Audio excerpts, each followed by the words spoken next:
When you see that army coming from Khorasan, go and join that army. Even if you have to crawl over ice. And so, Singapore, I have a gentle word of guidance to share with you.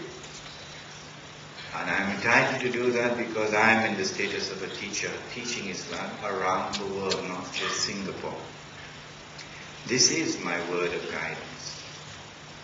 When you look for those who are your guides, your teachers, the men whose opinion you cherish, to guide you on the right path, to teach you your religion, ask yourself, is this the kind of man who would crawl over ice to go and join that army which will come from Khorasan? If he is not, then go look and search for such a man. Go and join that army, said the Prophet ﷺ. Because no one will be able to stop that army until it reaches Jerusalem. Those are his words. And so the destiny of Jerusalem, as it emerges from the lips of Muhammad ﷺ, whether our enemies accept it or don't, whether they are comfortable with it or they are not, is irrelevant.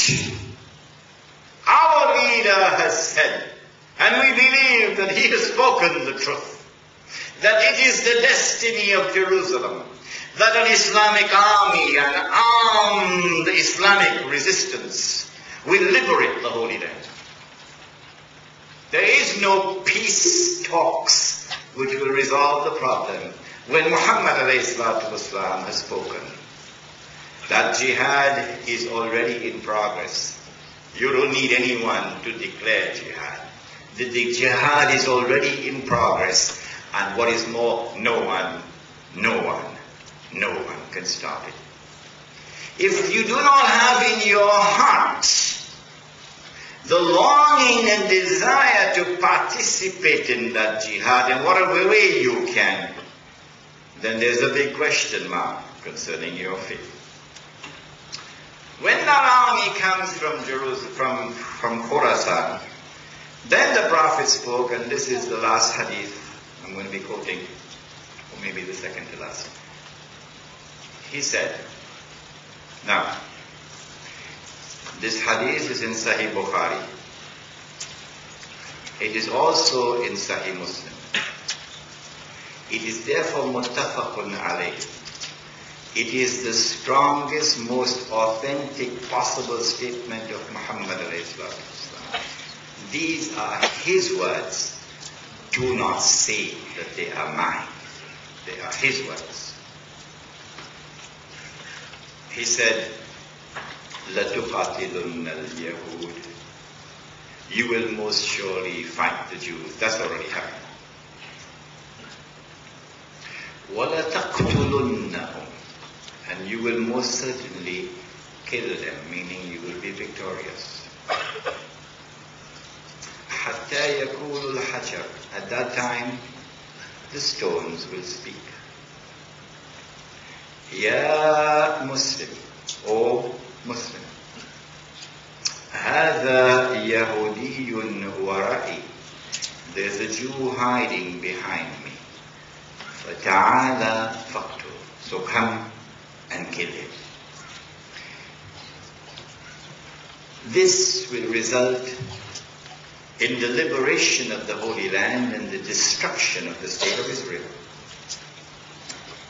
And then the Islamic state of Israel, the one of Dawood alayhi salam and Sulaiman alayhi salam, that will now replace it in the Holy Land. And so Islam will become the ruling state in the world.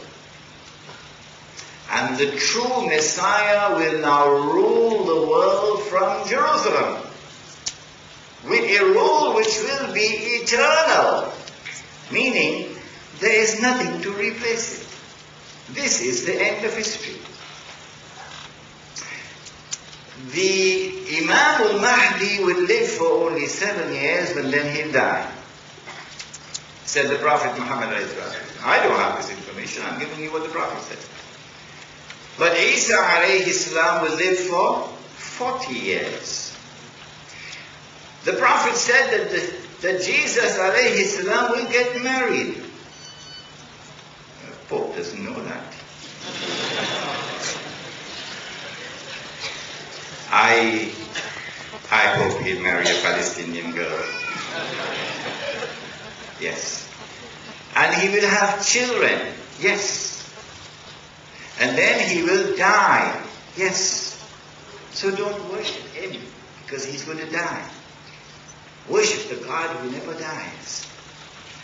And then said the Prophet Muhammad ﷺ, he's going to be buried next to me. Next to me in Medina. This would be the end of the story of Jerusalem in the Koran. What follows after this is the last part of the last stage of history. We don't know how long it will last. Nobody knows, only Allah knows. But at the end of that, Allah is going to bring the world to an end. But at this time,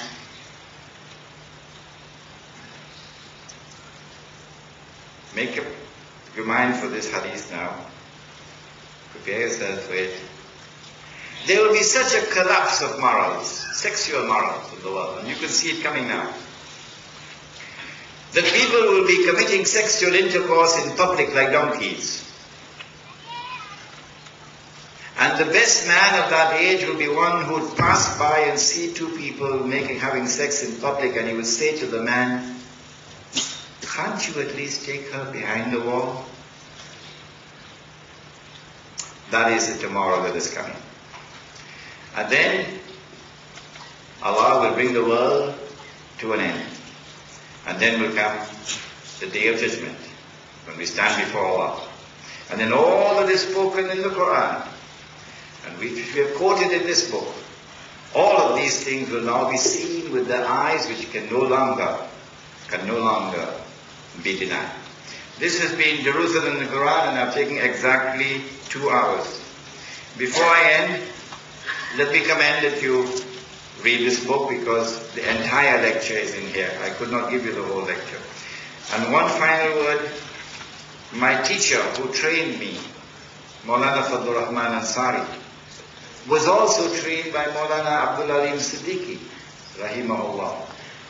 Maulana Abdul Alim Siddiqui visited Singapore something like 26 times in the 1920s and 1930s. And I heard the story of how this masjid was established. And Maulana Fadlur Rahman Ansari, who was my teacher, he lived in Singapore in 1935 for 1 year. He wrote this book, which is now available outside, The Quranic Foundations and Structure of Muslim Society. If we are to establish Islam today, then this, I suggest to you, is the manual, the handbook, the guide that we should follow, in order that the Quran may be the means through which we can establish Islam today. I hope and pray that you would support Masjid Abdul Alim Siddiqui in their effort to try to raise the funds needed to reconstruct the masjid. I will also put my hand in my pocket to give whatever I can, and I hope that you will also do the same. ربنا تقبل منا إنك أنت السميع العليم وتب علينا يا مولانا إنك أنت التواب الرحيم برحمتك يا أرحم الراحمين.